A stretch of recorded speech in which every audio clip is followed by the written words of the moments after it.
Hello and welcome to Commonplace Expertise. This podcast is about expertise in the real world and the people who have them. Today I'm talking to Nehrlich. Am I pronouncing that correctly? Yep. Yes. And Eric is currently an executive coach. And in fact, the main context that we connected over and decided to do this podcast is his executive coaching experience, because we connected over the judo experiment that I did fairly recently. And he pointed out certain things that I thought more people should know about, which we will get into later in this conversation. But before we do that, Eric has an interesting history. He was the chief of staff on the Google search ads team, if I'm not mistaken. Mm-hmm. And when he was at Google, he did something pretty interesting. He was in charge of Google's revenue forecasting and managed to get the prediction, the forecasting for that revenue down from 10%, I believe, error rate when you started, all the way down to like maybe 2 to 3%. And we'll talk more about that as well. I'm probably getting the numbers wrong. So Eric, hello and welcome. I guess it's not morning on your end, but it's morning on my end. How are you? I'm doing well. Thanks for getting up early, Cedric. But yeah, it's late afternoon here in California where I live. And right. Just to quickly jump in and say, like, I did not get the error rate down. It was very much a team effort. It was a lot of people involved. I have many questions about that, right? Because forecasting in a team, plus what bits of it was intuition that you held in your head. But before we get into that, maybe you can tell us a bit about yourself. Like, how do you turn out? Like, how do you eventually shift to executive coaching and do what you do now? And like, where do you come from? Like, where do you grow up? Let's talk a little. Sure. I'll try to give the short version. You can ask questions if there's anything you want more information about. Okay. I grew up in the suburbs of Chicago and was a science nerd early and often as a kid. I read Surely You're Joking, Mr. Feynman, the autobiography of Richard Feynman, when I was 12 years old. And I'm like, that's what I want to be. I want to be Richard Feynman when I grow up. So I went to school. I majored in physics. I then went on to grad school. I'm like, got to follow the plan. Got to get the PhD, go become a professor, just like Richard Feynman. And there was only one problem. I didn't love physics. Like, he just did physics because he enjoyed it, and like he would do it, sitting in the cafeteria. There's one great story in that book where he's like sitting in the cafeteria looking at plates, and he was just doing it. I'm like, that was not me. I did not love physics. And it turns out it's really hard to get a PhD in something you don't love, because you really got to spend all your time thinking about it. So that was kind of a problem. And I kind of gutted it out for I think I made it 3 years into grad school before I was like, this really it's not working. But I was fortunate that I'd always been good at programming computers, and a buddy of mine from college was running a software consulting company, and he was like, hey, come work for me. You know how to program computers, and I can teach you the rest. And I was like, okay. And then he was like, and of course, this is 1998. It's the dot-com boom. Everybody's programming computers, making millions of dollars. I'm like, I want to make millions. So I dropped out and joined the gold rush. I did not make millions. But what I call my origin story of my executive coaching experience was my second job at a biotech startup that had a great engineering team. It was like, I would call it a world-class engineering team. We did stuff nobody else in the world could do. Then based on the strength of that team, we raised $40 million just before the market crashed. And somehow we went bankrupt a year later. Despite having a product that worked, that was later released by another company, we went bankrupt because of just terrible decision-making by the CEO and the leadership team. Ooh. And I was so incredibly frustrated. I was like, we are doing everything right as engineers, and it all goes to nothing because there's these idiots in charge, like, making decisions. Like, what's up with that? I have to understand what's going on there, because it doesn't matter how good of an engineer I am if it all can be thrown away by a bad leader. So that was the start of a kind of a pivot in my career where I was like, maybe the engineering thing is, I was an okay engineer. I wasn't spectacular, but I was okay. But I was like, I really want to understand this management and leadership thing, because what's going on with that? So a couple jobs later, I managed to get a job kind of transitioning to that more of a product manager kind of role. And I started taking classes at Columbia to get a master's in technology management. So a degree that was specifically designed for technology people to kind of learn to speak the language of business and executives. And the most memorable thing from that was a class where one of our professors said, if you want to understand how executives think, you have to understand the money. I'm like, I don't understand the money.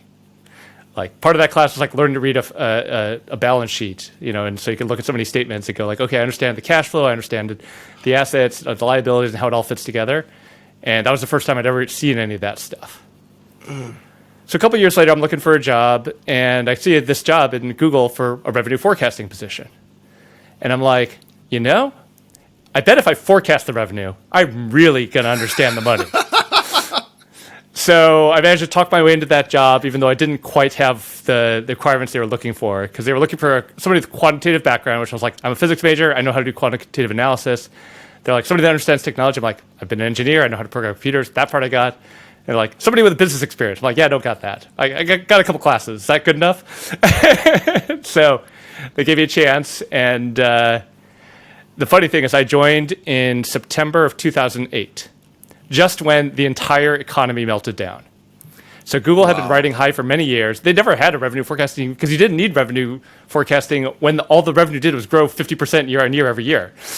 And so I joined, and the bottom falls out of the economy, and the numbers start tanking. And then 6 months after I joined, our lead analyst, one of our other analysts, and our manager all left the team. So out of a team of 7, we were down to a team of 4, while the CFO, the CEO, the VP of product, and everybody else in the company was asking us, what the hell's going on with revenue? What's going to happen? Tell us what's going to happen. And we're like, we don't know. So it was kind of high stakes for me. Like literally 6 months after I started at Google, I'm presenting monthly to Eric Schmidt, the CEO, the Larry and Sergey, the CFO, Patrick Bichette, and standing up in front of them going like, this is what's happening with revenue, I think. So it's kind of definitely a trial by fire, but I learned so much. I learned very quickly.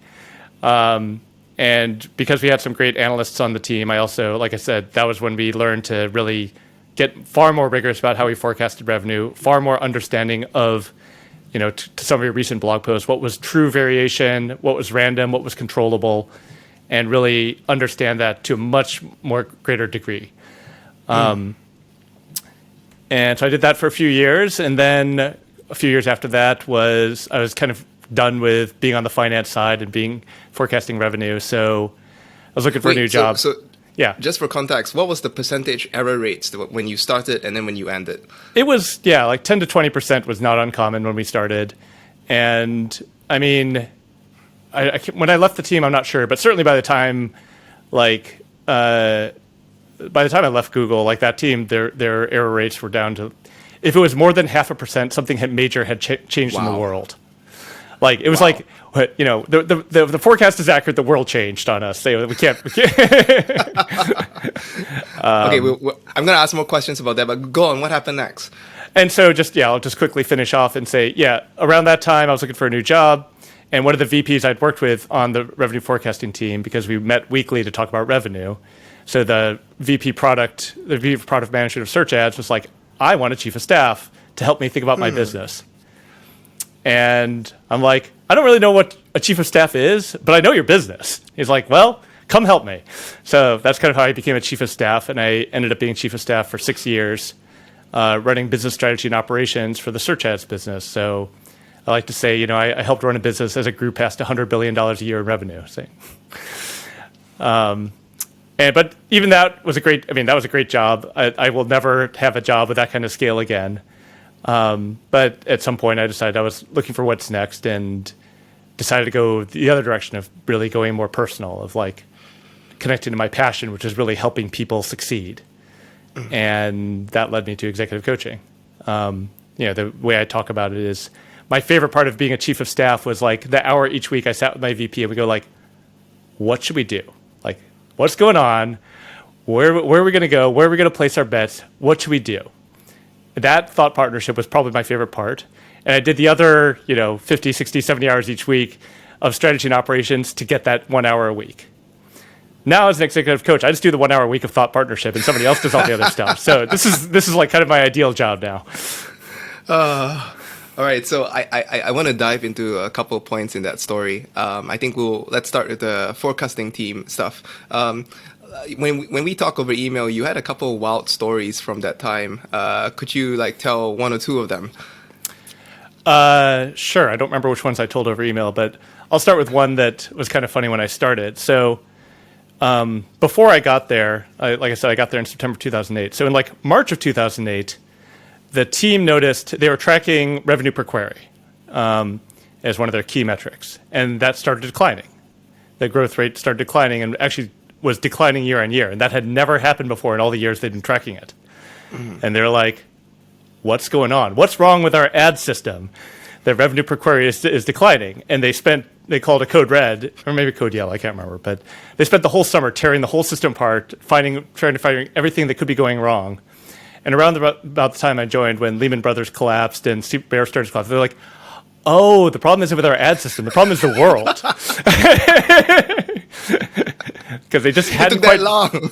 Well, they just hadn't quite realized that, like, they'd never, at that point, it had been a long time since the last recession, and so they just hadn't realized that when you have a dynamic auction system, it responds immediately to conditions. And so that was kind of the discovery. But it's like their system noticed what was going on long before they figured out what was going on, which is a funny story. If maybe the regulators or the Fed should like ask Google for access to like, oh, can you tell us when there's a code yellow or code red? Because this is months right before the bank failures. Yeah, well, it's funny though, because at the time Hal Varian was our chief economist, and Hal's a economics professor, one of the leading thinkers on auction theory. So at our revenue meeting one day, we were trying to figure out what was going on. He was like, well. Hal stopped and said, I was talking to Ben last week, and here's what he had said. And we're like, Ben who? Ben Bernanke, the chairman of the Federal Reserve. I was like, oh, right, one of his former PhD students, it turned out. So we were being consulted, at least in some form. Okay, very good. What other stories? What stories do you have from that time? So another good story, I guess, is like just after I started, one of my first projects was actually. This is going to be hilarious, but it's like defining what the heck revenue is. What? Yeah, you would think that'd be obvious. It's not. Why? Okay, go on. So I started around the same time. We got a new CFO, Patrick Pichette, who I adore. He's an amazing leader. And he came out of like 20 years of McKinsey. He'd been the chief operating officer of Bell Canada and had to run a very tight ship there. Because in telecommunications, like, it's very tight. So he when he first came in, he was like, I can tell you what my revenue is going to be to like the dollar on the first day of the quarter. Why can't you do that? And we're like, it's an auction. Like, people are changing things. Like, we just don't know. He's like, that's unacceptable. So that's part of why we got a lot better, is he held us to a higher standard. But one of the things he looked at was, he was like, wait a second. So I've got a financial forecast over here that we're using to kind of set our plan and our costs and things like that. We've got a sales quota plan over here that is not related to the finance plan. And we've got the product team making adjustments over here, which is using their own definition of revenue. I don't like this. There should be one definition of revenue. And then we ran the numbers, and the numbers didn't make sense. They didn't match. The number for Q4 for sales, the number for Q4 for product, the number for Q4 for finance were three different numbers.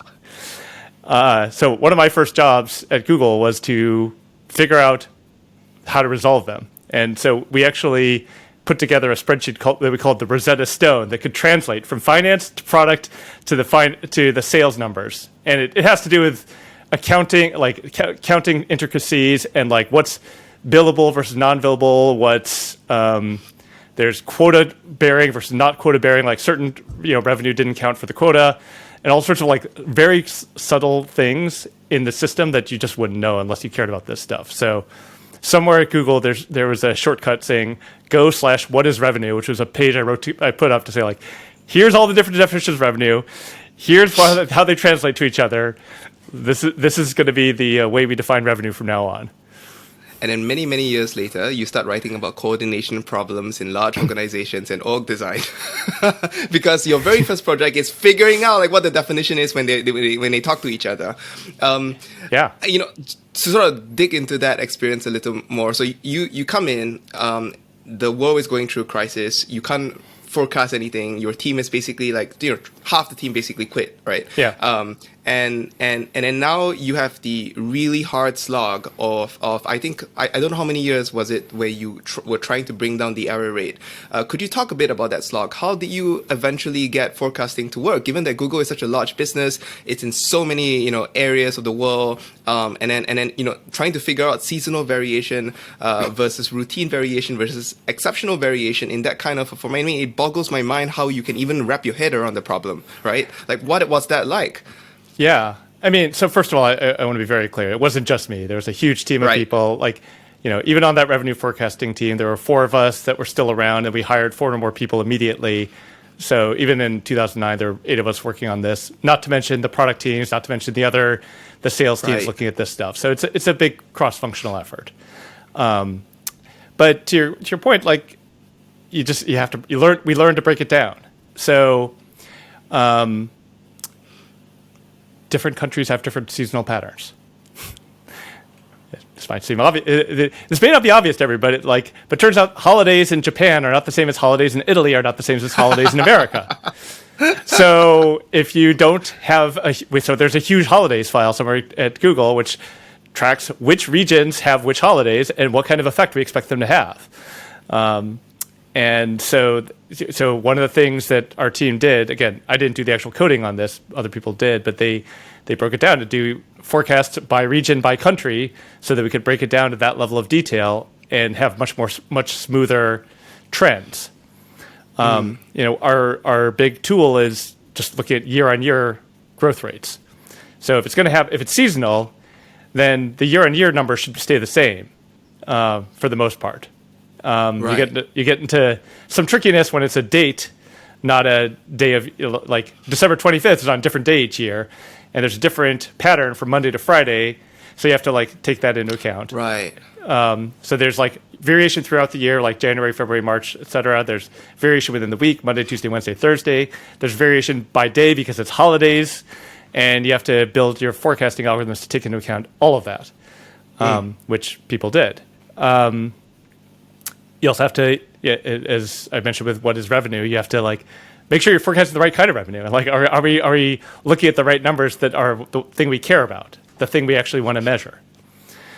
One other thing that we did that you analyze revenue by its components. So one of my interview questions was how do you think about revenue? I think it was, it's long enough now I can say this, we see cost per click declining.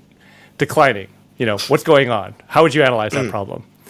And fortunately, I had a friend who was working at Google, so she gave me some inside information on how to answer it. But I was like, okay, so the revenue equation is revenue per query times queries. Revenue per query is cost per click times clicks per query. Clicks per query is clicks per ad and ads per query. So it's those are kind of your building blocks. So we start looking at that, and then I was and then let's break it down by country. And then, in the thing, it was okay, CPCs are actually going down in London, and then we tie it to the banking industry, and something like that was the actual question. But that was, so that's part of it as well. You start looking at these underlying trends. If it's not just revenue, it's is the deviation happening in cost per click? Is it happening in clicks per query? Is it ads per click, or clicks per ad, click-through rate? Or it's just queries. Is queries going up and down? So there was one memorable time in 2000, I think it was 2009. You'll be able to look it up, but where all the alerts went off, all the revenue per query alerts, ads per query, all of them went outside their bounds. So varied by 10%, right. and the engineering team was what the heck is going on? And we bring up the analysis tool we had, and queries had skyrocketed. And we're what is going on? And the answer is Michael Jackson had died. And everybody in the world was searching for Michael Jackson songs, which didn't have ads on it, and so all of our global numbers were tanked. We're okay, that seems reasonable. But that's the kind of stuff that you just, these are the kind of stories that I can still remember vividly 14 years later, because it was just this moment of panic, what the heck is going on? All the alerts going on, we don't understand it. Right, and then somebody eventually says, Michael Jackson has died, and that's why the queries are spiking. Well, actually, funnily enough, it was the other way around. We saw the queries spiking, and somebody did an analysis of what is the number one queries happening right now. Oh. And they, because we have the logs, and they looked at the logs and said, oh, the queries are all about Michael Jackson. And then somebody thought to check the news, like, oh. Oh my goodness! So it's like through your little team. It's like a pinhole view of the world, what the world's interested in, right? Absolutely. When you told me that story, I remember thinking that's a remarkable story of exceptional variation. But I guess maybe clarifying question first. Like if you could do that, I mean, there were alarms. You said there were alarms when there was like variation that broke certain bounds, right? Mm-hmm. But what was the level of sophistication, just for the sake of listeners, when you were sort of trying to figure out the relationship between each of these, components, right? Mm-hmm. How much was baked into the code to sort of like surface like, oh, this is exceptional variation, or how much was like human eyeballing and then building this intuition, and then eventually like sort of telling a programmer, oh, can you like encode this intuition into this particular graph, right? What was the split between like math? Maybe I don't know if that you use correlation variables or correlation calculations anywhere, or it was intuition like eyeballing and then developing a sense like this looks wrong. Yeah, so certainly when I got there, it was no math, no correlation. It was all eyeballs. We had this tool internally, which was great because it was effectively a pivot chart in Excel, so you could split by different variables and graph it in different ways. So it's like, okay, let me look at revenue, and then it would break it out, revenue per query, cost per click, all the sub-metrics, and that was like one set of graphs. And like, I want to see that, what's happening in the UK versus the US. Like, let me compare those and see if one of them is different than the other. And so we had a weekly revenue meeting where we'd basically look at the trends for last week, and we'd like literally bring up this interactive tool and go like, what the heck's going on? We'd be clicking around together, like the VPs and me and the finance team, to really understand what was going on. This was, again, 2008, 2009. A few years later, all of this was encoded. Like we had, a lot of this incorporated into a regular fact pack that was created before the meeting so that all these sources of common variation were accounted for before we got into the meeting. But in those first years, we were just developing the intuition because we don't know what to code until we have a better sense of like what are the things that we should be watching out for, what are the splits that matter versus the splits that don't, and things like that. And was it very difficult to communicate later, like when you have a fact pack and you have different variations? Like, how do you communicate the fact to somebody coming in that like, hey, this is seasonal variation or this is the holiday? I think you mentioned in an email that it turns out that Easter had a bigger impact on Eastern European countries or something like that because they were more Christian or something. Southern European. Italy and France and Spain are very Catholic. So it turns out Easter really matters. Right. And actually, Eastern Europeans on the Orthodox Easter, so they're a week later. Anyway, just random details that I know. How do you encode all this and communicate it to somebody who's coming in on the team and it's new to this, right? Like is it encoded in the software? Is it like, do you have to have a briefing and sort of tell them, hey, sit them down and go like, okay, so Easter's a big deal, by the way? It's a little bit of all. Some of it's encoded. Yeah. I mean, like I said, we had this holidays file that the forecasting algorithms would just use. But a lot of it's word of mouth and apprenticing almost. Like, okay, look at this. Here, let's figure this out together. And that may have changed. Again, I left this team 2012, so it's been over 10 years. So I was actually on the revenue forecasting team, but it was kind of this funny thing where when I became chief of staff, I still sat in the revenue meetings, and I'm still talking to the team because they're showing up and presenting, and now I'm on the other side being the consumers of their analysis rather than one of the generators of the analysis. So I was like, this one weekly revenue meeting, I was part of it for basically 10 straight years, which was a pretty cool experience. Wow. And at some point, you told me, I think, that a huge amount of it had been turned into intuition or tacit knowledge in your head, where people would just like, oh, go ask Eric. Like, there's revenues acting weird, or like, should we be worried? Is this seasonal variation or normal variation or exceptional variation? Go talk to Eric, right? How did that happen? Like, was it something due to your role and the number of years you've been there, or was it the fact that you played such a you were there in the beginning, right, when there was like going from eyeballs to algorithms, right? So a little bit of both. I mean, so yeah, at some point, probably I don't know, 2010 or so, we wrote up a little email that would just report on the previous day. So 6 a.m. every morning, it would run the numbers for yesterday saying, this is what we forecast, this is what actually happened, this is the breakdown among a few key variables.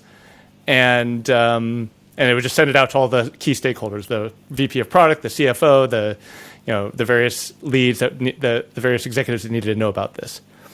And so when I was chief of staff, like my VP would read it and it's like, ooh, there's a lot of red here. Like we were way below our forecast. Should I be worried about this?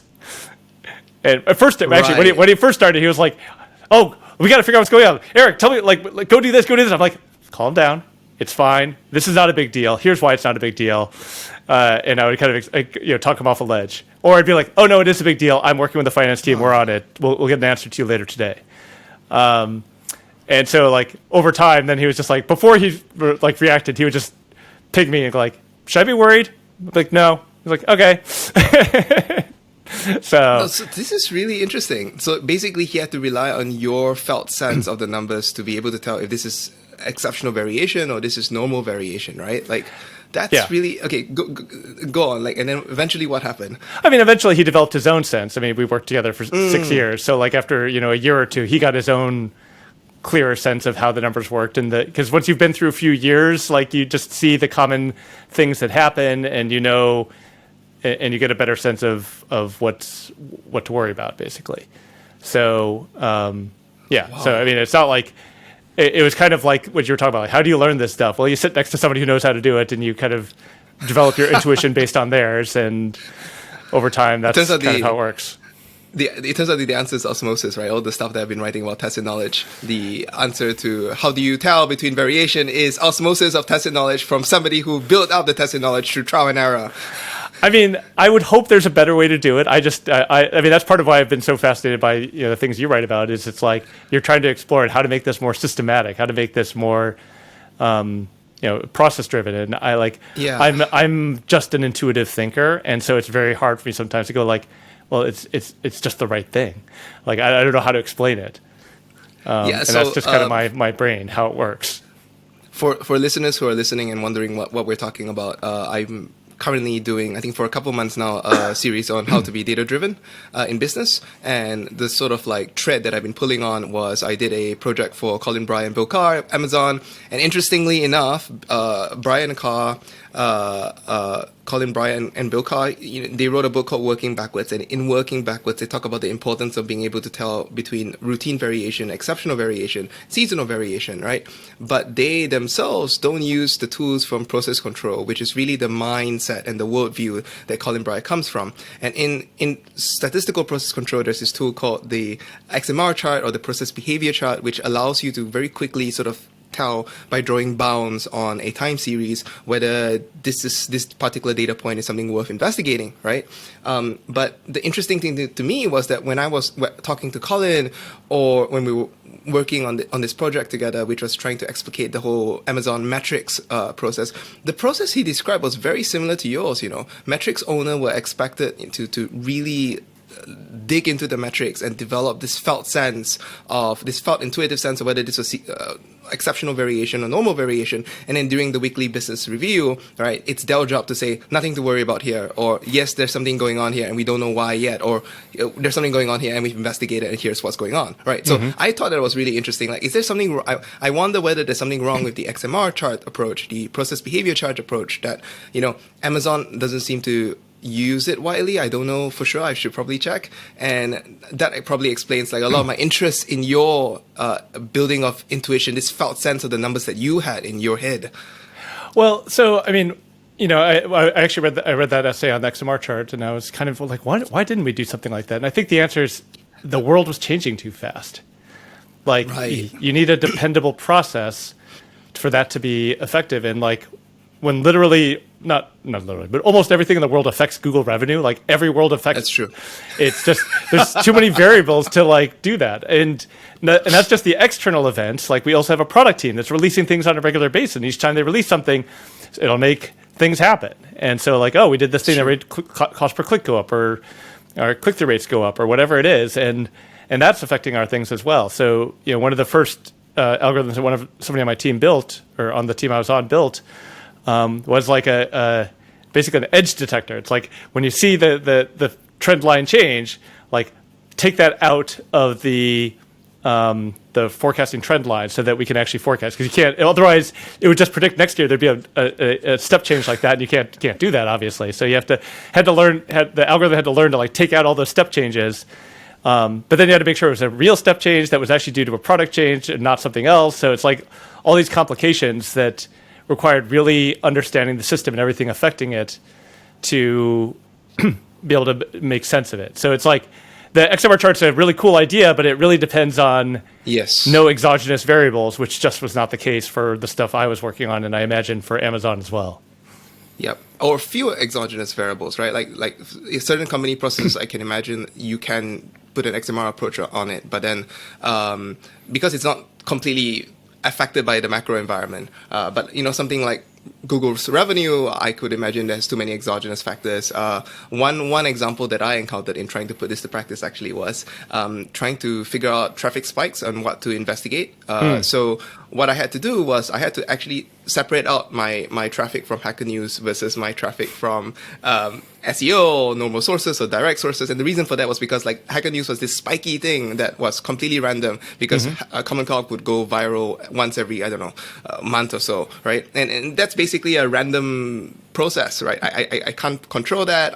There's no way that I can like sort of figure out how to make my articles more viral more consistently. It just totally depends on who submitted it to Hacker News, right? Yeah. So I had to separate that out, because otherwise I can't do any analysis on figuring out like, has my SEO changed, has like certain changes that I made to my website format affected my rankings or my direct visitors. And so I guess that there are real limits to that approach, but I can imagine it maybe working for something more internal, like maybe you're trying to figure out some process control of your latency or some computer system thing, which I'm sure they already know.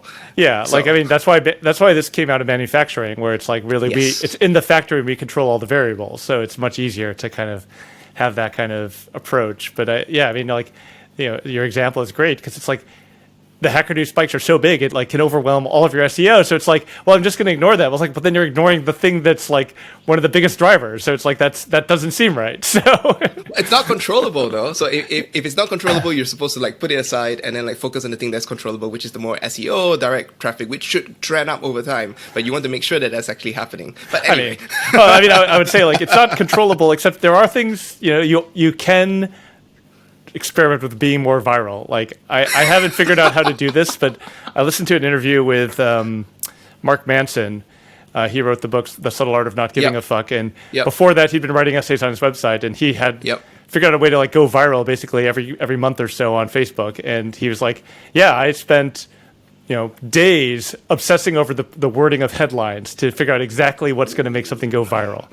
And he had like that particular title, The Subtle Art of Not Giving a Fuck. He was like, I spent a year crafting that title, and it went viral. It became a book. It like set up my whole career, and so he took it as like, no, this is not random. I will figure out how to reverse engineer virality and it's like, don't get every time, but like my hit rate went up when I studied this. So even things like that feel like something that like, oh, it's not something you can do anything about, but to our other theme of what we're going to talk about, deliberate practice, like he was literally like, I'm going to experiment and try things and see what I can do to drive things. Right. So maybe to close this off, this piece about your really interesting, to me at least, history in Google's forecasting revenue, right? What would you say to somebody who was a novice and was trying to get into revenue forecasting, maybe on Google's side or maybe on another sort of like global business, which is very complex, exposed to the macroeconomy sort of situation? What advice would you give to a novice who's trying to start down this path?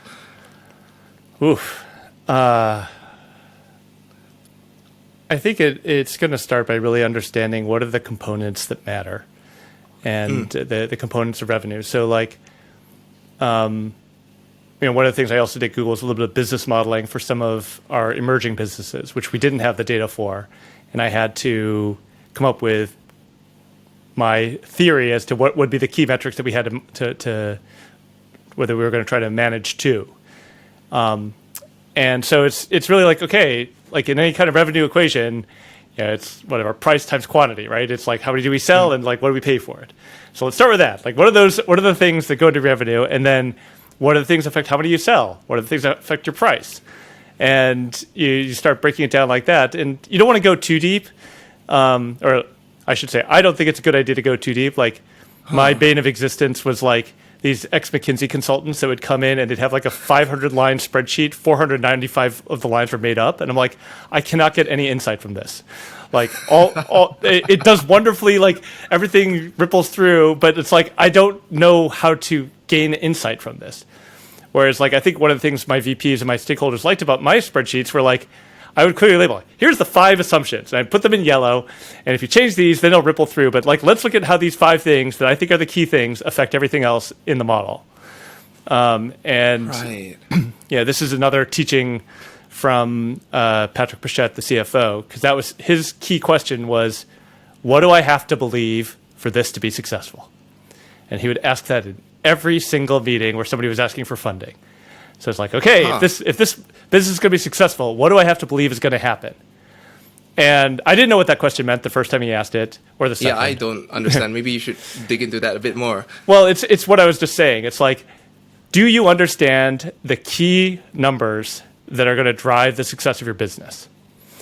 And do you have a sense of like how realistic those numbers are? So it's like, if it's price times quantity, and you're like, oh, we're going to charge this much, we're going to sell this many units, and it's like you look at the units, like you're going to sell 5 units for every person on the face of the earth. Like, I don't think that you're going to get to your numbers. Right. So you're just holding them to like the standard of like, if you have numbers, what's the basis behind them? Is it realistic? Yes. What do I have to believe? Because can I tie this back to some real numbers where we have a real world data that we can justify that we're going to get to this number? And if so, like, then he'd be like, okay, here's some, funding for 6 months. Come back and measure those numbers in the wild. Like, do the experiments and come back, and then you'll get more money. And it's very simple. It's what any VC would do. It's the lean startup, build, measure, learn kind of model. But that's how I learned it, was from Patrick Pichette.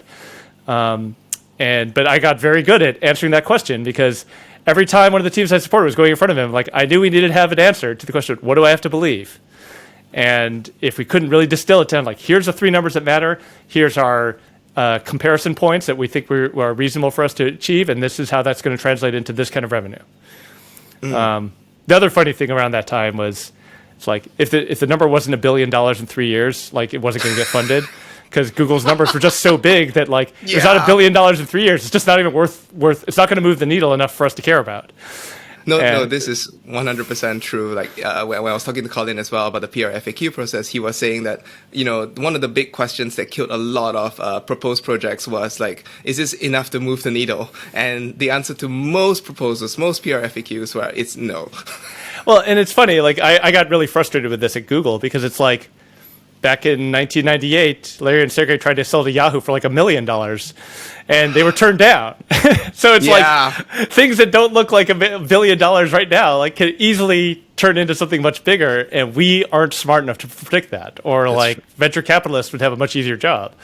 So it got very frustrating for you that we would apply this lens and threshold, and it's like, well, it's just, we don't know. Like, if we knew enough to do that, like, we'd all be venture capitalists and able to predict every startup, but nobody can do it. So let's stop pretending we can.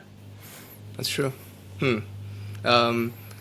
One of the questions that I actually like to ask, which is sort of tied into expertise, which we're going to talk about in a second, is what would a novice get wrong here, right? So if somebody was going to start out and, they came to you and said, oh, I'm starting out this forecasting role in some company, what do you think they were most likely to be, what would they get wrong within like the first year or so?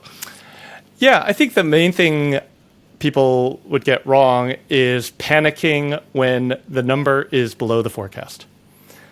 So what's going to happen is you're going to have a forecast. The CEO is going to look at it, and they're going to say, we're below forecast. Something must be wrong. Everybody, and you have a big fire drill. Everybody is like, has to go into alert mode figuring it out. It's like, okay, if we are trying to make an accurate forecast, one that is actually trying to predict it, we should try to be 50% above, 50% below. Like, we should expect to be below the forecast 50% of the time. Right. And if we're not setting that expectation, if we want to make it a forecast we always beat, then we need to make a different forecast. And so this gets back to the question of like, what purpose is the forecast meant to serve? If it's meant to be accurate, you have to be prepared there's going to be negative days. And sometimes big negative days, because as we know from variation, like 1 out of 100 days is going to be 3 sigma away. Like that's just math.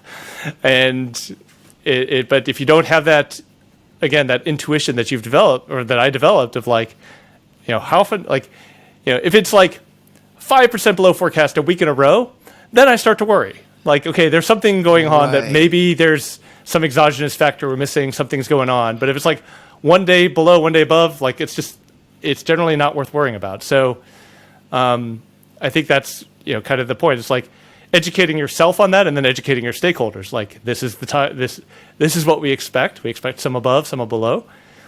Or if you want to have it always be above and always be in the blue, then we're going to set a lower forecast and be less ambitious. But that has consequences as well, because the revenue forecasts were used to set the financial plans. So if you set a lower revenue forecast, that means you can't spend as much money, because the costs that are allocated is a function of margin. So this is your revenue. Yes. There's your margin. This is the cost we're going to have. And then it's like, okay, we didn't fund things that we otherwise would have funded. So like, that was something that people didn't get either. They're like, oh, it's a good thing when I beat my forecast by a lot. It's like, no, it's a bad thing. They're like, why is it bad to beat forecast by a lot? It's like, well, because if we knew you were going to beat forecast, we would have funded these 3 other projects that we said no to because we didn't think we'd have the money. So that's why accuracy matters in this stuff. And again, this is not intuitive unless you sit in the finance department and sit with this stuff for a couple of years, which is what I did. And I think that this is useful for other people listening to this podcast to know. But maybe sort of switching gears a bit, when you switch to become an executive coach, maybe to sort of set a stage, what, for people who don't know, and there are people who don't actually know what an executive coach does, like, what is an executive coach? And could you describe that transition? Like, what do you find easy? What do you find enjoyable? What do you find difficult about that shift, to like, now you're an executive coach, you've been doing this for a couple of years, but then before that you were completely in forecasting for 10 years, right? And then you switch completely to this more squishy, qualitative, like people focused thing. So maybe talk through that, talk about what an executive coach is, and then like, how do you make the transition? Sure. So I like to say that my job as an executive coach is to help leaders grow their impact. And the first question is like, well, what does that mean? And you and I talked about this in an email. It's like, the first question I always ask with the clients, like, what does success look like?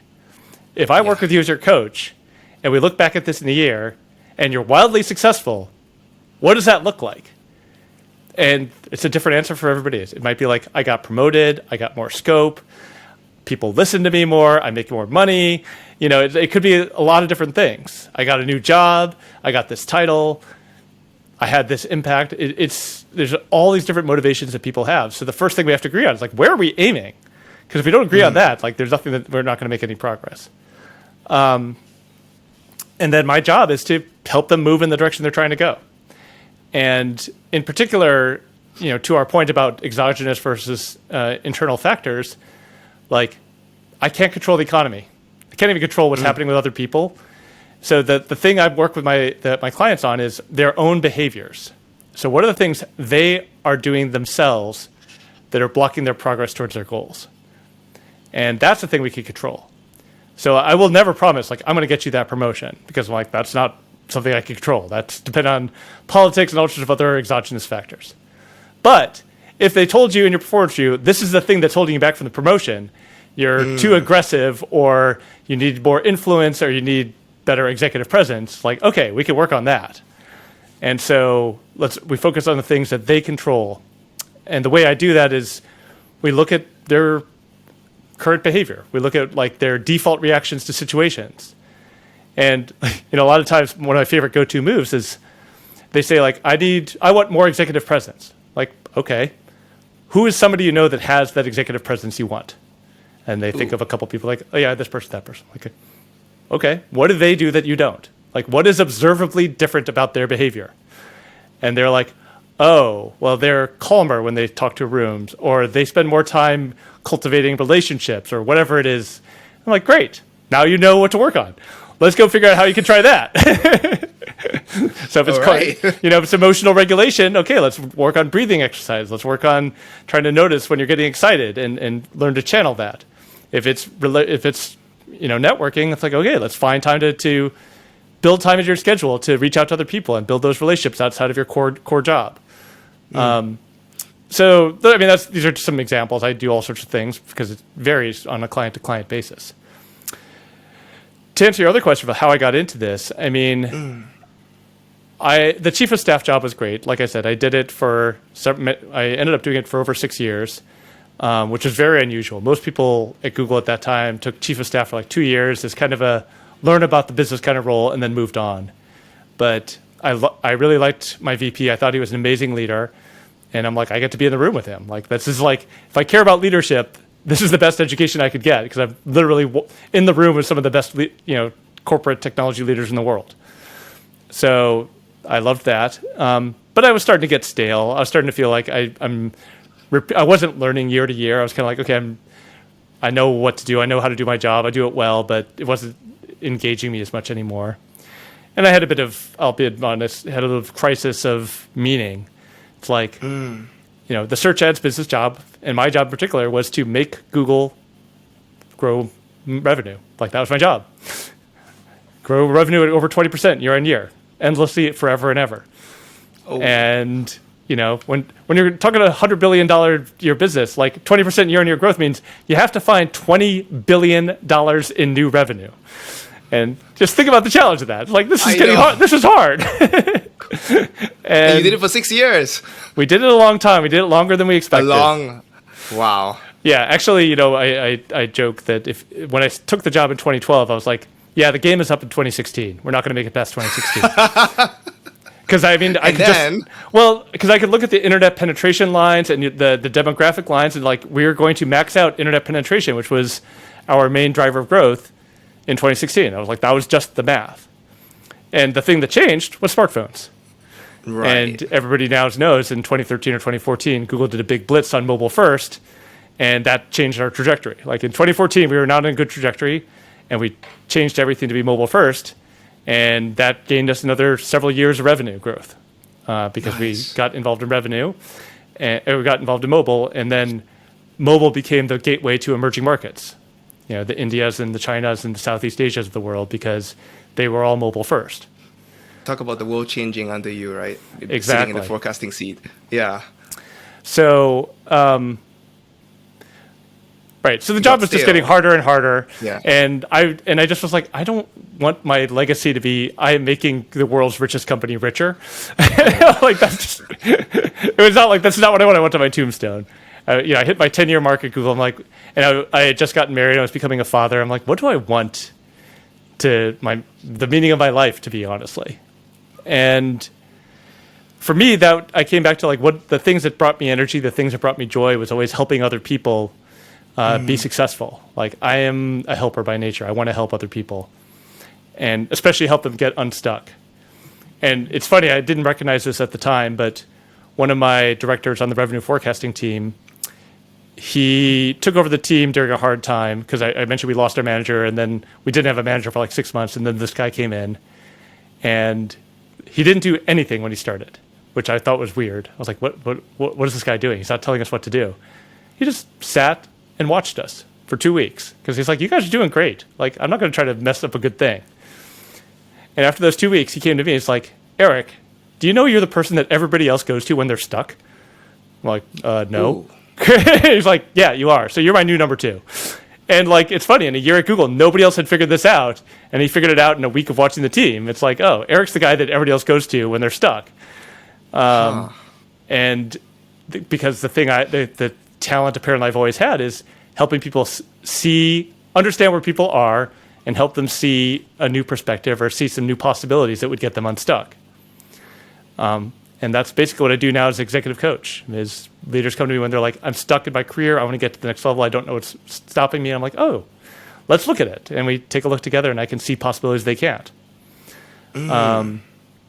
So when I was starting to figure out what's next, I sat down with a friend, and I was telling them, like, actually, I remember I had a conversation with somebody that was talking about my chief of staff role, and I was like, they don't measure me on the things that matter. I'm like, what do you mean by that? Well, because like I was looking at my performance review, and I had gotten kind of an average performance review because they were looking for like, have you instituted this process? Have you, built this structure? Have you done this documentation? I'm just like, that's not what I'm good at. I'm good at this other stuff of like helping people figure out what to do, and they're not measuring me on that. And so my friend was like, if they're not measuring on the things that matter to you, what do you want to be measured by? I'm like, oh, I've never thought about that.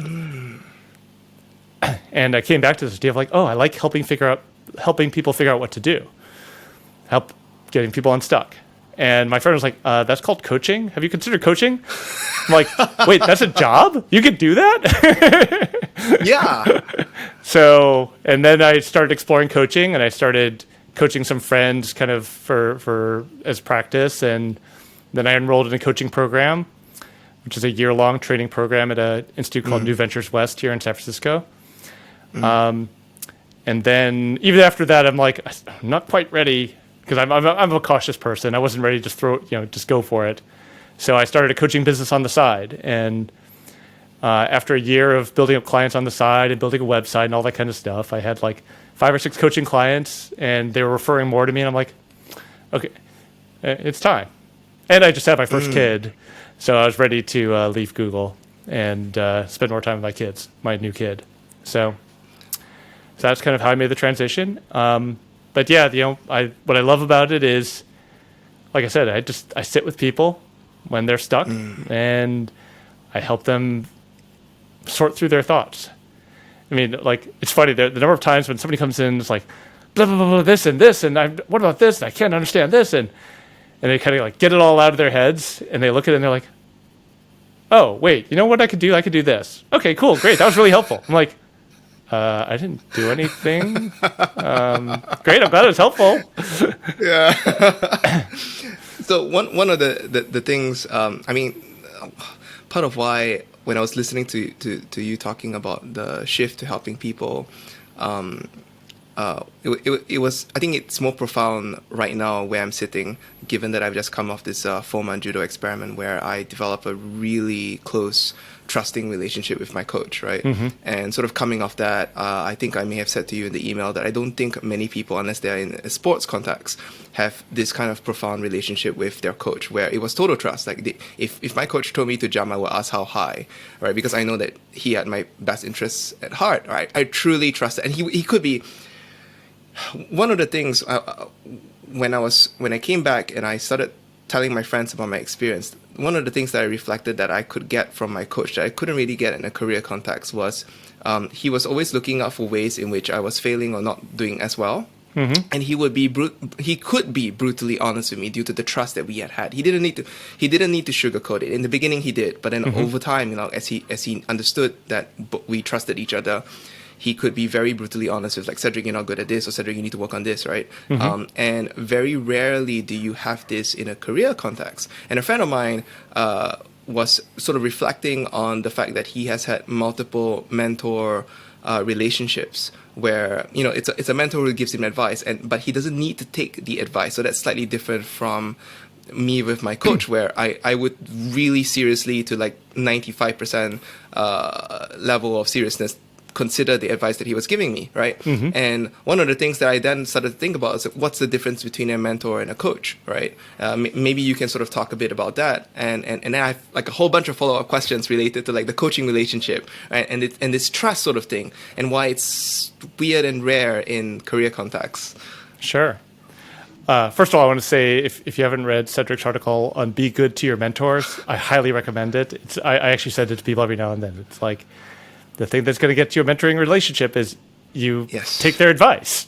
Like, if you go and ask them a question, take their advice and do something with it. And if you don't do something with it, don't expect them to keep answering your questions. Yes. But to your question, I mean, like, the way it's often explained is that mentoring is saying, I know how to do this. I'm the expert. Let me tell you how to do it. And so, like, on revenue forecasting, I could be a mentor because I'm like, I have this internalized. I know what to do. I will tell you how to do this. There is a right way and a wrong way, and I will tell you what the right way is. Coaching is different because right is subjective. Success is subjective. And a lot of times not a lot of times, all of the time, I don't have the full context. I'm meeting somebody for the first time. I don't know their whole life story. I don't know everything about them. And one of the principles of coaching is that the person has everything they need. Like, they can figure it out if you give them the support they need and the space they need to figure it out. And so, I'll say that as an executive coach, I kind of dance between them sometimes. Like, sometimes I do know better. Like, no, this is really what you need to do. And I'm just going to tell you. But I've even gotten much more careful with that, because there are things I got away with in my career because I'm a tall, white-passing dude. Like, I could be more aggressive. I could be more brusque and brash because I had more room to fail. If a black woman tried the same thing as I did, they might have been fired. And so if I say, do this, that doesn't take into account that context and those biases and things like that. So I'm always pretty careful when I'm coaching to say, like, here's what I might do in your situation, or here's what I might have tried. What am I missing? Help me understand what's different about your situation. So I'm always leaving that opening of, like, I don't have the answer. I have an answer. But like, I guess another thing I'll say is I once heard an interview with Jerry Colonna, who's known as the CEO Whisperer. He's a famous executive coach. Yeah. And he said, yeah, my CEOs come to me and they want me to give them answers. And I know if I give them the answer, I am reinforcing the worldview where they can't figure it out themselves. And I never want to be that coach. And that hit me in the heart. I'm like, oh, my job is not to give them the answer. My job is to develop their capabilities to figure out the answers themselves. So, wow, but that's hard. Coaching versus mentoring. Yeah, that's really hard. Is that the hardest thing about coaching? Like, what would you say is the hardest thing about coaching? It depends. I mean, for me, I've gotten better at this, but I like challenging people is one of my things. Like, I want people to like me. So I sometimes struggle to challenge them and get in their face and say what they need to hear.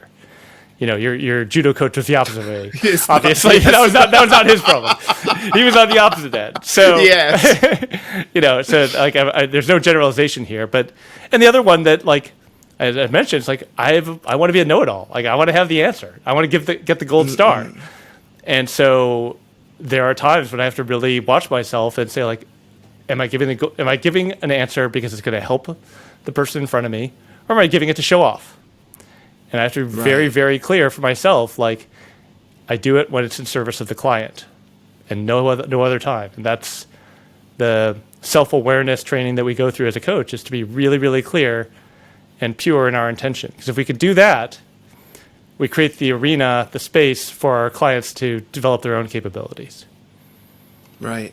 So one of the misunderstandings that maybe other people might have, but I don't even know if this is a misunderstanding, right? But in my head, one of the pieces of value that an executive coach will be able to sort of bring in is if you are, say you are a senior IC and you're trying to become an executive or moving to a more executive leadership role, right?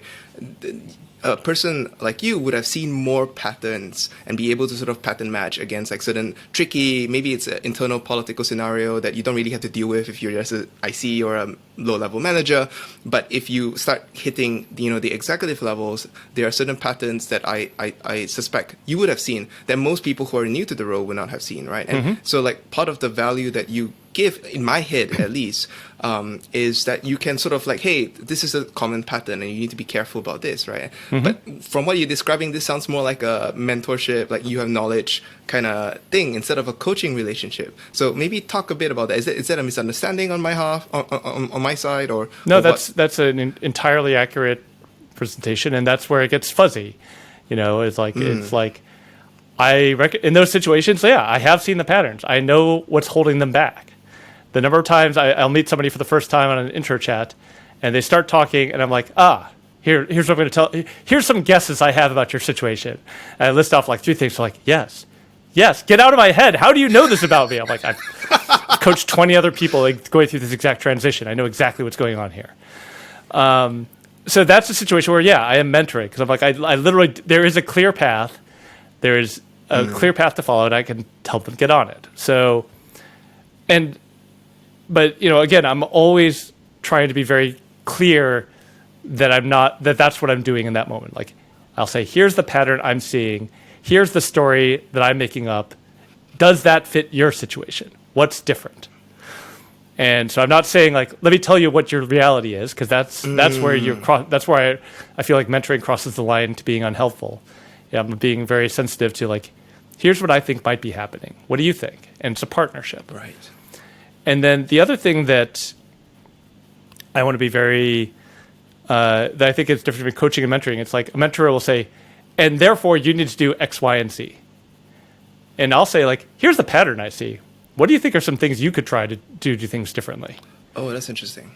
And I, have them come up with options rather than me telling them, do this, do this, do this. Because like anything else, if they come up with the idea, they're much more committed to it than if I tell them you should do this, because then people get defensive and they're like, oh, who are you to tell me that? I don't want to do that. That doesn't work for me. But if you're like, well, this is what you say you want. Here's the pattern. What would you do differently? They're like, well, I could try this. I'm like, great, let's go try that. Then they're more likely to do it. And but what if they suggest something that you think isn't going to work due to your pattern recognition? Then it depends. I mean, sometimes if I think it's going to have consequences, I will warn them. I'm like, here's what I worry about in that situation. Sometimes if I don't think it's going to be okay, like if I think it's not a problem, I mean, if I don't think it's going to have like serious consequences, I'll just let them go do it, and they'll like say that didn't work. Right. Okay, that makes sense. So I'm getting a better idea of like the differences between mentorship and coaching, and the value. There's still value in both, and you can switch between the two with your clients. Maybe we can talk a bit about will, skill, and structure a little. So I'll let you explain what that is, so people can sort of follow along.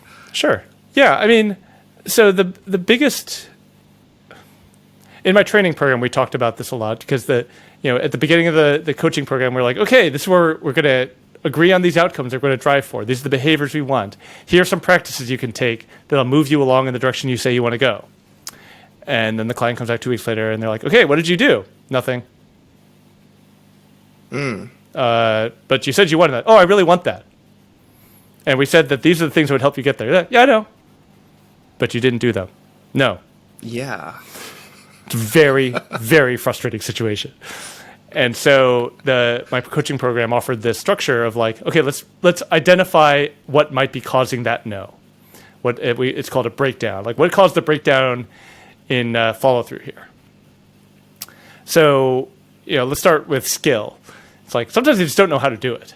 You're like, oh, I want to go do X, Y, or Z, and they're like they think they know what they're doing, and then they start trying to do it on their own. They're like, actually, I have no idea how to do this, and they get frustrated and they give up. So like I had this happen when I was in this coaching program. We had to take practice clients and submit our recordings to our mentor coaches for feedback. And I was talking to my mentor coach. I'm like, she said she wants to do it. She doesn't do it. Like, what am I missing? She was like, well, I listened to the recording, and you're assuming she knows how to do something she doesn't know how to do. Like, how does she not know how to do it? She's like, she doesn't. So what you're going to do is at the next session, you're going to do it with her in the session, slowly, and walk her through it step by step so she can see it and feel it and understand it. I was like, huh. And sure enough, we did it. And she was like, oh, I thought you wanted me to do this other thing. And that was really hard. I didn't know how to do it, but I can do this. Like, oh. So that's like skill is part of it. It's like, if you have a personal trainer at the gym, it's like you can't just go lift weights. You might hurt yourself. You actually have to learn the proper way to do things. And so sometimes it's a matter of like, okay, we need to actually teach you how to do the thing in an effective way. So that is kind of where the mentoring can come in, of like, there is a right way to do this. Let me show you how to do this. Right. Structure it's both physical and social and environmental kind of patterns that get you to do things. So it's like, you're more likely to do things if they're easy to do in your environment. I mean, most of us have read James Clear's Atomic Habits. Like, you got to make it easy and visible and fun if you want to make it a habit. And so that's like, his book is a great example of like how to build a structure that makes it easy to do something new. So that's kind of the whole idea there. It's like, make it easy and visible, or, in the case of like, you could also design your social structure. So like if you're hanging out with people that do something, you're more likely to do it. So if you have a group that's always goes, like in my case, one of my examples was I got into biking for a couple of years, and then at some point I joined a biking group, and they met every Tuesday and Thursday morning. And like when I started riding them, I was like, man, a 40-mile ride is like as far as I can go. And a year later, I was like doing 100-mile rides through the mountains because that's what those guys did, and I just was following them. And I'm like, oh, well, if they can do it, I can do it. And it was just kind of like, oh, this is a really easy way to change yourself, is you just change who you're hanging out with. So that's structure. Huh. And then will, it's a little bit tricky because it's like, will is like, do you really want to do this? And it's like, well, of course I want to do it. But the real question isn't, do you want it? The real question is, what are you willing to give up to do the new thing? Because your life is already full. Like you're doing something 24 hours a day, 7 days a week. Your time is full. So for you to do something new, you have to give something up. So that's the will question. It's like, what are you going to give up to make space for the new thing you want to do? And that's where people often miss the curve. They're like, well, if I want something, that should be enough. It's like, no. You have to design what you're going to give up to get to the new thing. That's pretty profound. I think when you sort of send me, so there's a blog post that I'm going to link in the show notes, right? So if anybody listening to this wants to go read Eric's post on this, he uses slightly different terms. I quite prefer this term that we're using right now, will, skill, and structure. I think you use competence, commitment, competence, yes, and something else, and structure, yes, structure, and I found this quite profound because I thought that this was a generalizable framework, not just for coaching breakdowns, but for anybody who wants to change their own behavior. They want to do self-improvement. They want to learn a new. It's not just learning a new skill. It's like being a new person, trying something to be a different kind of person, right? Yeah. And I think the way you sort of broke that down was really helpful. It's clear that sometimes the problem is the structure. You need to change who you're hanging out with, or you need to change the habits that you have, right? So that's where James Clear's book comes in, right? Sometimes it's you really don't know the skill, and so you need to sort of grapple with deliberate practice and things like that. And then sometimes it's just the will thing. Of the three, given all the clients that you've talked to, which one is the most problematic that you've experienced? I mean, oftentimes it's the will aspect. So like, just to give credit where it's due, like there's another, what's his name? Robert Keegan and Lisa Leahy have a framework called immunity to change. And they say like, we basically have a psychological immune system that blocks change. That sounds very familiar. Yeah. Well, and so the example they gave in their training, which blew my mind, is like, you talk to heart attack patients, people that have had a heart attack and are told by the doctor, if you don't change your food habits and your exercise habits, you're going to have another heart attack and probably die. Like, that is as strong a motivation as you could imagine. Like, you will die unless you unless you change. Do you know how many people actually change their diet and exercise? 1 out of 7. 6 out of 7 stick to what they're doing. Huh. And so these Harvard psychologists looked at that. They're like, this is not a matter of will. It's not just a matter of like willpower. Like if it was willpower, it'd just be like, well, I'm going to die. I'm just going to do it. There's like there'd be no question. People would always do it, and yet they don't. So their hypothesis was this psychological immune system that blocks change. And what they talk about is there's a conscious commitment. Like I want to change my diet. I want to change my exercise. But there's also an unconscious commitment to something else that's more important to them. I want to have dinner with my family, and my family has these big meals, and I love that, and that's more important to me. Or I want to hang out with my friends, and my friends don't exercise, so I'm not going to exercise. And so part of the way they describe it, which is a lovely visual metaphor, is like you have the conscious commitment, like I want to change. It's like that's putting your foot on the gas pedal of the car. But you have this unconscious commitment to not change. That's putting your foot on the brake pedal. So it's like you have both feet jammed to the ground, putting a lot of energy going nowhere. And the answer is not push the gas pedal harder. Like, I want to change more. I'm going to push harder on the thing I want. The answer in their mind is like, find the unconscious commitment and pull up on the brake pedal. And then you'll shoot forward because you really want the other thing. You just need to let go of the things you were doing before. Your previous identity in some sense. in this particular case, right? So the previous identity might mean giving up the awesome large dinners with family. Is that what the right conclusion here is? Yeah, that would be an example. Let's bring it back to like my executive coaching contest. You mentioned like the senior individual contributor that wants to become an executive. So a very common example of a client of mine is exactly that situation. An engineer or a marketer or a salesperson. They're a senior individual contributor. They have built their career on taking on the hardest problems and solving it themselves. They are a doer. They take on the work and they put in the work to get things done. And they did that in college. They did it as an individual contributor. They've done it for 10 or 15 years in their career. Guess what? It's a terrible trait if you're going to be an executive. If you're the one solving problems as an executive, you're doing it wrong. Right. Because you can't scale. Yes. So what do you do? Well, you have to change. You have to let go of that identity. You're no longer the problem solver. You're no longer the domain expert.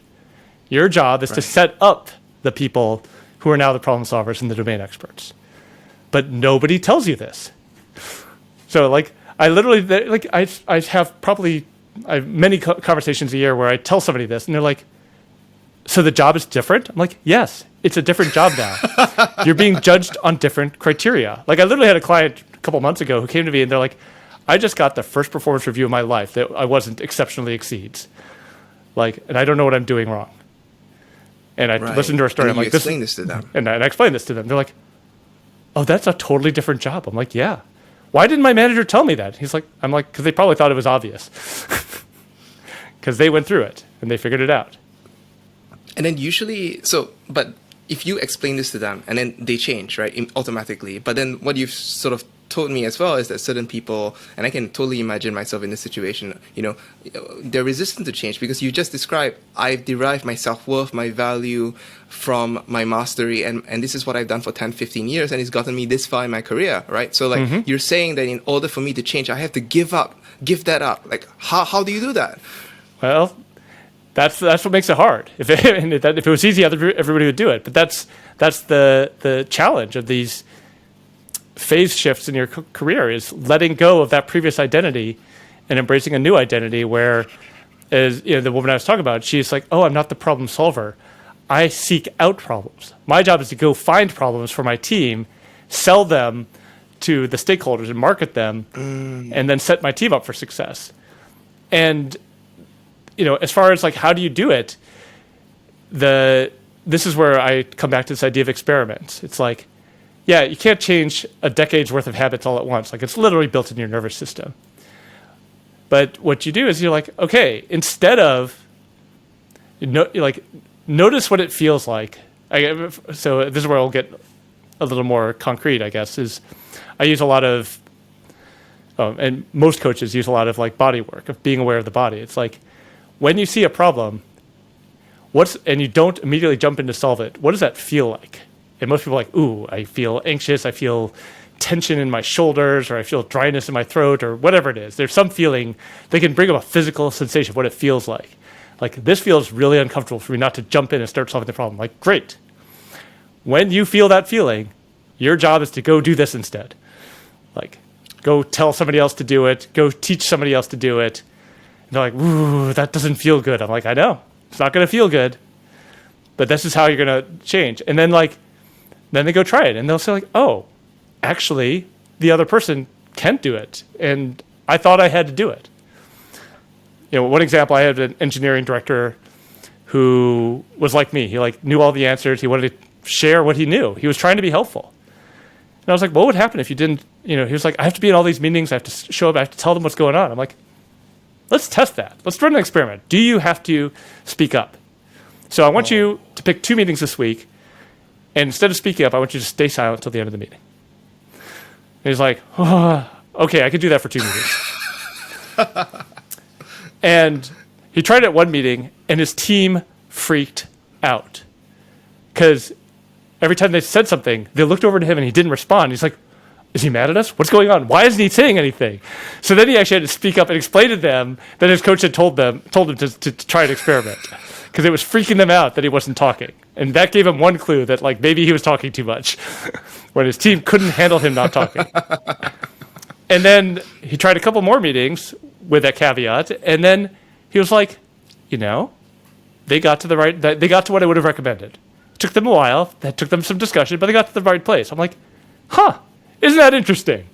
So you weren't as necessary as you thought you were. He was like, I guess not. But like for him, the thing that made it viable was that he had too much on his plate. It's like, how do I do it all? I'm like, you let go of something. It's like, well, I can't. I'm like, let's try it. I was like, right. I guess I can let go of some of these meetings, and I can trust my managers to do more than I thought they could. And then with that knowledge, then he's like, and that means I could go take on this big company cross-functional project I didn't think I had time for. And that's how you level up, is you let go of things you were doing so that you can do bigger things. But it's not intuitive. Because you're like, if you deliver your whole self-worth from solving problems, it's like, well, I've got to be indispensable. It's like, no, that's the trap. That's the trap. Talk me through this, right? If a huge problem that people face with regard to will issues is trying to change, it's uncomfortable to change, right? Mm-hmm. Like, and this probably gets at the heart of like why people have will issues. Mm-hmm. And your solution to it is to make small experiments. How would you talk someone through coming up with these experiments? This gets a bit at the whole pedagogical development thing that we talked about over email, mm-hmm. which is necessary for deliberate practice, right? But how would you come up with a good small experiment for somebody who is holding very tightly to a self-identity, right? Mm-hmm. Or derives huge amount of self-worth from this set of activities that's now holding them back? What's a good experiment? How would you come up with one? Yeah, I mean, I would first start with, I often ask my clients to do like an energy audit. And so it's like, you're spending your week at work doing, like, make a list of everything you're doing at work, and then which of them bring you energy and which of them drain your energy. Mm. And people are pretty quick to know what's draining their energy. Like, great, let's pick one of the things that drain your energy and find somebody else to do it. Like, well, I can't do it. I have to do it. Like, really, there's nobody else in the entire company that could do that job? And they're like, well, maybe this one person. Like, well, what would it take? I'm like, I don't know. I'm like, well, let's work it out. And that's one place to start. Let's get one thing off your plate that's draining your energy. And that, the nice thing about that is it's a positive feedback loop. Because if they get one draining thing off their plate, then they have more energy and they have more capacity, which means that they have more energy to get the next thing off their plate. And then it kind of, becomes a self-reinforcing process. So that's one example. Like, get for draining things off the plate. Another experiment I often use, because I mean, a very common thing for a lot of my clients is because they're good, they're experts, they're competent, and they like saying yes to work, they just end up with more work they can do. That's very common. Like, work flows to competent people. So if you're competent, you just get more and more work until you say no. And this is the trap I fell into. And like, one part I didn't talk about my story was where I burned out at Google. Because I kept on saying yes to more and more things until I was working 100-hour weeks and just literally my body gave out on me because I didn't know how to say no. Right. So one of my experiments is like, stop saying yes. And instead I tell people like... That's difficult. It's difficult. But I was like, here's what you do instead. When somebody asks you to do something, say, let me check my commitment and I'll get back to you. And you write it down on a list. At the end of the day, you look at the list of all the things people asked you to do that day. And now with all 10 things in front of you, you can decide, like, what can you actually commit to doing? Because I'm going to tell you, you probably can't commit to doing all 10 successfully. But each one in the moment feels attainable. Because it's like, well, this isn't that much. This is a couple hours of work. I could do that. But if there's 10 of them, and they're 2 hours of work each, like, you've committed to do 20 hours of work each day, like, there's the math just doesn't work. So, like, just getting a list of, like, here's the commitments I'm making is a huge start for people just to see why they're underwater, why they feel stuck, why they feel overwhelmed. I wonder if what you're talking about, I know that this definitely applies to senior ICs who are trying to shift towards an executive. But say if you're an executive and you're trying to get your organization to change, does the same framework apply to organizations? If you're Yes. trying to sort of get organizations, okay, so the answer is yes. Could you talk a bit more about that? So Claire Hughes Johnson, who was the chief operating officer of Stripe as it grew, recently published a book called Scaling People, which I think is a great manual. I highly recommend it to people who want to understand how to do operations as you grow a company.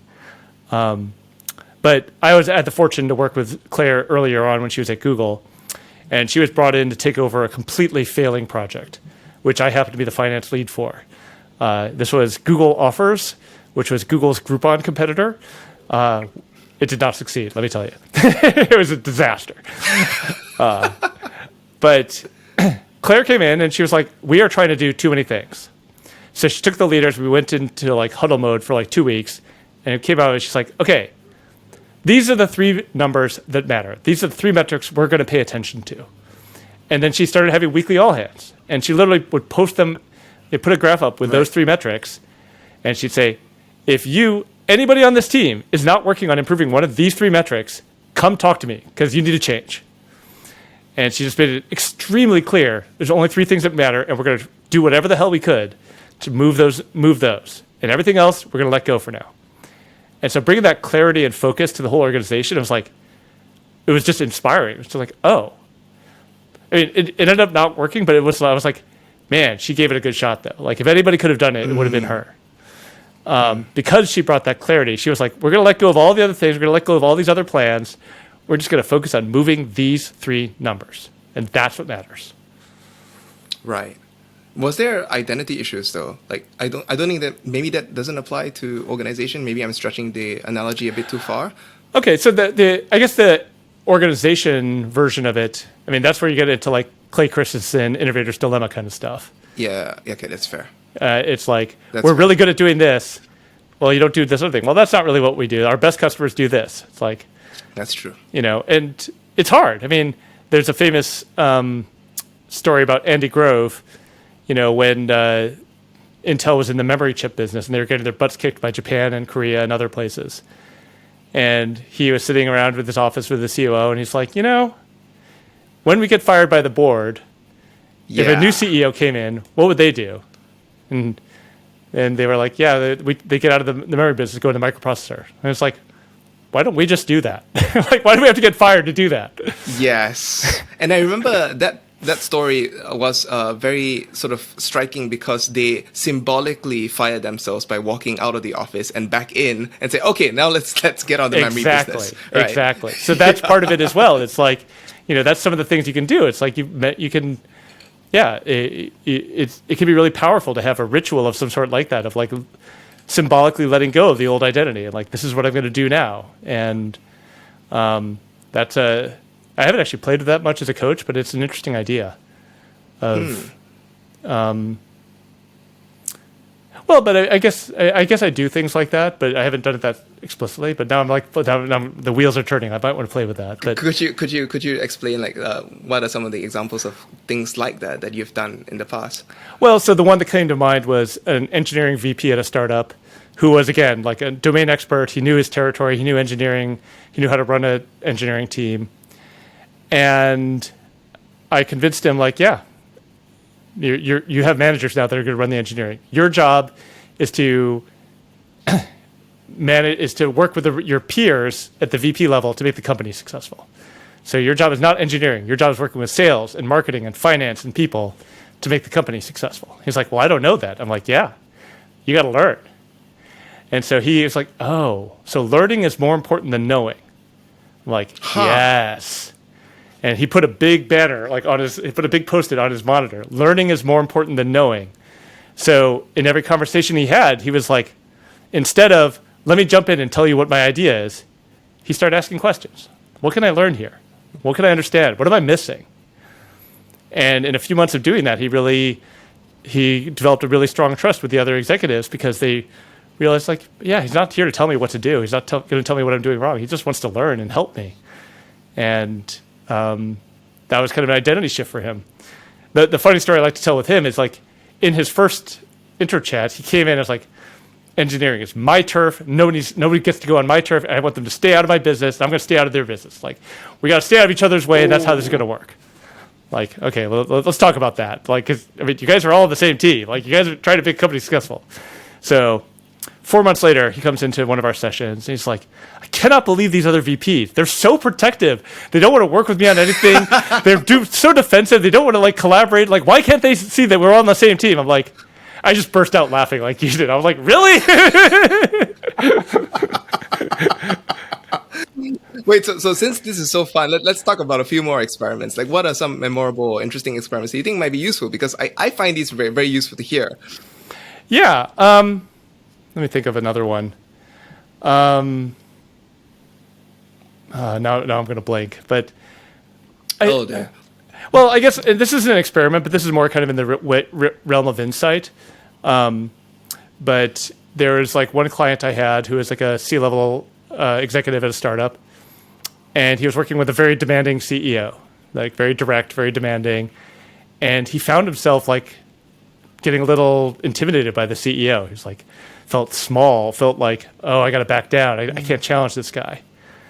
And that's not a way to success as an executive. You know, you got to be able to stand on your ground and stand as the representative of your function. So I asked him, you know, how does this feel? He's like, I feel small, I feel little, I feel soft. I'm like, huh. What else does that remind you of? What does that feeling remind you of? He stopped. He thought. He's like, I feel like when I was a little boy in front of my dad. I was like, oh, tell me more. And turns out his dad was that kind of big, dominant personality. And as a kid, he'd learned to, you know, be small and like do whatever his dad said. And just seeing that connection, he was like, oh, I'm not the little boy anymore. Like, it wasn't instant, but it gave him like more insight into like the previous identity he was holding on to. It was like the little son not confronting the dad. And it's like, well, that was what I did then, but that doesn't have to be me now. And that certainly doesn't apply in this work context. And so then he tried the experiment. Like, what if I talk back to my CEO? And the CEO loved it. He's like, that's what the CEO respected, was somebody that pushes back. And, you know, that was a kind of a breakthrough moment for him, was realizing, you know, the experiment was kind of if I had just told him, like, well, talk back more, it would have been hard for him because he wouldn't really understand like what he had to let go. But once he made the connection to this feeling is coming from this childhood experience, then he could have a little more insight into like what was holding him back. I think one of the things that you told me that was surprising, at first was surprising, but now sort of looking back and thinking about it a bit more, it wasn't that surprising, was that you very often pick up experiments or drill exercises, not drills per se, but exercises for your clients to do from books, right? And I was like, oh, okay, so it's actually possible to pick up some of these very useful action-oriented exercises or experiments from books, which normally I would not think about in the coaching context, because I think a lot of I don't know what context in which or what kinds of books that you find useful. And so maybe you could talk a bit about that for those of people who are big readers who are listening and would like to find techniques that are useful as well, maybe in their self-improvement journeys, or maybe if they're looking for a coach. Yeah. I mean, first of all, like, you can look at my background. You see I love to read. Like, I've read pretty much all the books behind me. I love to read, so that's part of what I do. And one of my clients was kind of like, how did he say it? He was saying, like, yeah, I read all the books, but I don't know what's important. I don't know what's relevant to me. So it's a little bit overwhelming, the books out there, because there's just too many books. They have all this different advice. And so kind of what I try to do as a coach is it's really like matching an exercise to where the person is right now, the thing they need to work on. And it's like, what kind of books? It's like all kind of books. I mean, that's why I read all these different books. So like, you know, Claire's book, Scaling People, has a lot of specific things about, I don't know, hiring and metrics and meeting cadence and how do you run your week and things like that. So if somebody's having trouble with their schedule or like keeping their team focused, I'll give them something from there. I'm reading a book right now called Buy Back Your Time by somebody or other Martell, Dan Martell maybe. And that one's like, talk about, as an entrepreneur, you got to focus your energy and like invest your energy back in yourself. So like, let go of the draining low value things and invest it in doing high value productive things and energizing things. Like, so if somebody's struggling with their energy, like I'll give them an exercise from that book. So like that energy audit was something I was already doing, but something he recommends as well. Another common one, especially for executives, is like, effectively relationship issues, like relationships with their co-founders or their other executives. And so I recently read this book called Us, Getting Past You and Me by Terrence Real, who's a family therapist. And so the book's actually about like marriages falling apart and divorces, but it's at the core about relationships. And I was like, there's a lot here that co-founders could learn from too. So like, wow. One sentence that really stuck with me from the book is, functional actions in a relationship are those that allow your partner to come through for you. Dysfunctional actions are ones that leave your partner completely frozen with no options. And that really came through for me. It's like, if you're stuck in a relationship with somebody, like your co-founder, and you're like, I'm just going to do it for them, I'm not even going to consult them, you're leaving them frozen. There's no more relationship. There's no more, you're not giving them an opportunity to step up. And so I share this with several clients. I'm like, so what's something you could give them a chance to step up? Like, what's a request you could make of them to say like, hey, here's where I could really use your help, and to see if they step up. And that's how you start rebuilding a relationship instead of make it get worse and worse. So those are like 3 examples off the top of my head based on like books I've read in the last few months.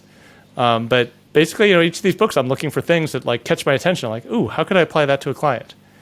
And sometimes it's not even like a advice book like that. It's like a biography. I'm like the Andy Grove story. Like, what would you do if you fired yourself? Like, if you fired yourself and you came in new, what would you do? That's a great exercise. It's a great experiment. So there's all these things that, like, there's material everywhere. It's just a matter of like, as your coach did, is like try to figure out like, what am I trying to teach this person, or what do I want them to practice, and then figure out something that seems aligned with what that is. I want to dig a little into the example that you gave on functional relationships. What happens when you allow someone to step up? Like, why does that work? Well, it's in the title. It's us, not you and me. Oh. Because if it's like, if it's you and me, it's like, who's to blame? I'm going to get credit, you're going to get blamed. I'm going to succeed, you're going to lose. It's you and me facing off as competitors. And that's the attitude we fall into with a lot of people, especially when we're stressed, especially when we're overwhelmed. We fall into what I would call a scarcity mindset. Like, either I win or you win, and if you win, I lose. And then we get into this very scarce mindset where like it's very competitive, it's very cutthroat. And so the whole book is about how do we let go of that mindset and get into an us mindset. We're on the same team. We're working together here. Let's face this problem together. So like the engineering VP I mentioned before, like he came in with that you and me mindset. Like, I've got my engineering, you've got marketing, we're in competition, and if you succeed, I fail. So we're gonna like face off against each other. And as I mentioned, like he adopted this learning is more important than knowing attitude, and then 4 months later, he had really adopted this us mindset. Like, no, we're on the same team. Like, our job is to make the company successful. That's the problem. It's not our individual success that matters. It's like, if our company goes IPO, we all win. So like, what are we fighting with each other for? That's stupid. But it's that mindset shift from you and me to us. We are on the same side of the table working together on the problem, not your fault, my fault, who gets credit. Okay, I really like that. So we are nearing time. I guess to sort of close up, Eric, where can people find you? Easiest place to find me is my site, toomanytrees.com. That's TOO manytrees.com. I picked it partially because it was available, but I like to say I help people see the forest. There's an English saying that I can't see the forest because of the trees. And so I help people get out of the trees that are blocking them and see the whole big picture of the forest. And so like I thought it was a fun analogy, and it was a memorable name, so I grabbed it. So toomanytrees.com is the best way to find me. And from there's a newsletter that's a sign-up box that you can sign up for, and I'll send you something every couple of weeks with what I've been reading and writing and thinking on these topics of leadership and personal development. So I just signed up before because I didn't realize that I hadn't signed up. You also mentioned that you're working on a book. Do you want to talk a little about that?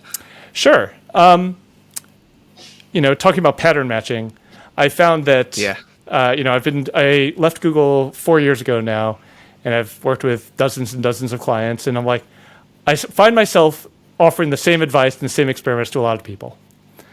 And so I was like, okay, I now feel like I have enough of a pattern here that I can kind of articulate it and write it down. So I'm working on writing a book right now, going to self-publish it later this year, and the tentative title is You Have a Choice. And what I mean by that is, in any situation, you can't control everything. We talked about the exogenous factors, but you can control your own behavior and your own reactions. And in that moment, you have a choice. How are you going to respond to whatever is happening? And the other principle in the book is, how are you the problem? And what I mean by that is, like, we often blame things on other people, and we don't see how we're contributing to the situation. So the example I give is a director who complains about her VP. My VP does this. My VP does that. She should support me, and she should help me with this, and she's making my life harder. And why a good manager would be doing X, Y, or Z? Like, okay. When have you seen your VP act like the good manager you want her to be? I haven't. So what does she act like? Well, she's covering her own butt and doesn't care if she throws me into trouble. Okay, and how many times that happened? She's like, I can't even count.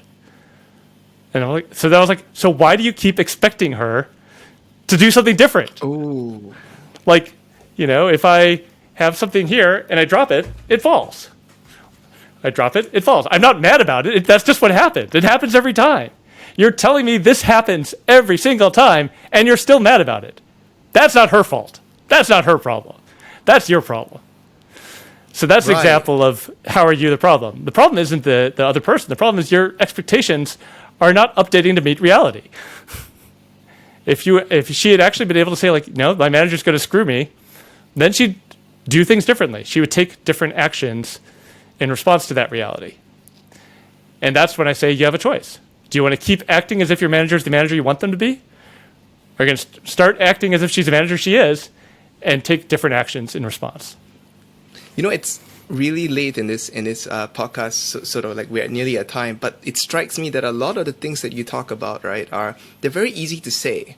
But then it's only when you tell the stories, the actual concrete instantiations of these principles, then you realize, oh, it's actually not that easy. It's not easy to put into practice. It's not easy to see it in yourself. It's not easy to see it in the moment when you're in that moment, and when it's your company, when it's your job, right, on the line, right? Yeah. So I really hope that your book has lots and lots and lots of examples, because the principles are so easy to sort of like just, oh yeah, that's obvious. I know about that, right?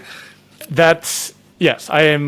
That is part of why it's taking a while. Is I'm trying to collect a lot of real example stories from my clients to make this real. But yeah, the principles are easy. I mean, none of this stuff is new. Like, Buddhists have been talking about this for 2,000 years. Yeah. Like, every spiritual tradition has variations. I mean, like Buddhism, it's like suffering is the gap between expectations and reality. Like, that's a Buddhist saying. It's like it's still true. Like, the problem is not the reality. The problem is your expectations.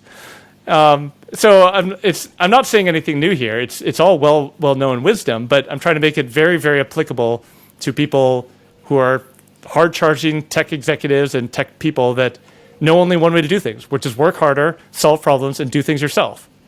And I want to point them at, like, there's other possibilities. You have a choice. And part of the reason I'm the right person to write this book is because I had a choice. I was a chief of staff at Google. I was making really good money. I was on a prestigious track. The VP I was chief of staff to, he's now the general manager of all ads at Google. He's running a 15,000 person organization. And if I was still there, I'd be at his side. Like, that was the path I could have had. And I took a different path. You made a choice. I made a different choice. Yes. I chose to become self-employed. I chose to do something that I found energizing, something I found I was passionate about, something that allowed me to set my own hours so I could be around, because I have 2 young kids now. Yeah. And that was the choice I made. And that's part of what attracts my clients to me, is that I made that choice. They look at me, like, I had one guy I always offer a free intro chat for people to get to know me, and we were chatting about his situation. I was giving him some ideas, and he stopped me. He's like, "Are you satisfied with your life?" I'm like, "Yeah." And he was just like, kind of couldn't believe it. Like, how does that happen? Like, how? Because this is, like, he's been so driven and like kind of driven by fear and driven by anxiety, and that's what made him successful. And he's like, what does satisfaction feel like? And the funny thing is, like, I said, yeah, and then I was like, wow, I didn't know I was that satisfied that I could even answer that way. Like, it was kind of like this moment of like, oh man, that is different for me. Like, I could not have said that 3 years before that.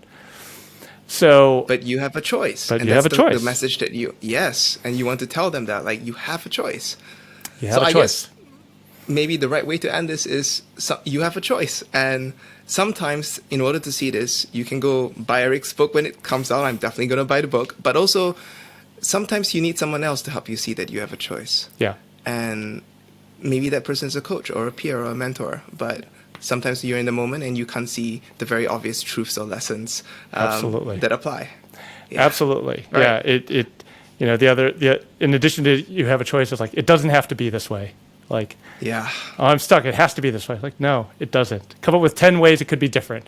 Well, those aren't realistic. Like, well, just name them. Yeah. And then you start saying, like, okay, and pick one. Like, what would it take to get to that? And then people start plotting out new possibilities. But yeah, I mean, a coach, a friend, it's pretty funny because the number of times I will be talking to somebody in one of our, like, intro chat or one of our first sessions, and I'll be like, so it seems like this is the behavior that's like keeping you from the next level of leadership you want. They're like, my wife has been telling me that for years. I'm like, maybe you should listen to your wife. It turns out we are the same person at home and at work, and like the things that are blocking us in one place are often blocking us everywhere. So it's like, it's kind of funny. It's like, I mean, I'm not a marriage counselor by any means, but it's just like the same principles apply because it's all just people in the end. All right. So on that note, thank you very much, Eric, for the conversation. Yeah. We're at time. I've really enjoyed this, Cedric. Thanks so much for inviting me on.